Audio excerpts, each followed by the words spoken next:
Tara at pag-usapan natin ang nalalapit na kalab ng parokya ni Edgar at si Flo G.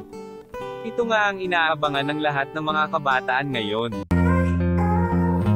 Welcome to Sikat Story. Nag-post nga kahapon si Chito na, tapos na yung niluluto namin after 3 years. Nakakatuwa kasi hindi ko inaasahan na meron pala sila ganitong collab. Magkaiba ng genre ng music pero kaabang-abang ito. Nakaka-excite maglabas ng bago si Chito.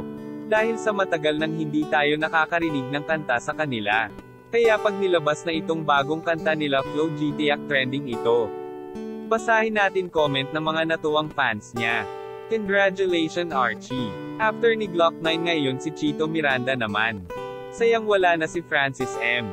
Nakumpleto mo sana yung tatlong magagaling na nagsama-sama gumawa ng musika noong kabataan mo. Pero I know wherever Francis M now natutuwa siya sa'yo. Kasi marespeto kang tao lalo na sa mga nauna saw. God bless you Archie and Angel. Congrats na agad idolo. You deserved it all the blessing. Napaka-low-key kahit itsurang maangas. Pero ang puso solid napaka-humble. Waitin sa new release di pa nga nakakapag-move on sa rap star.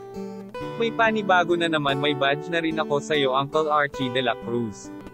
Wala talagang imposible. Sabi mo noon sa request namin ibang level ang isang Chito Miranda.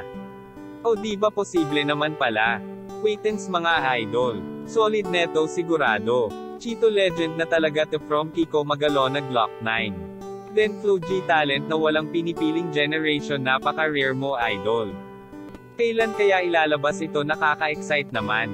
Comment kayo sa reaction nyo dito.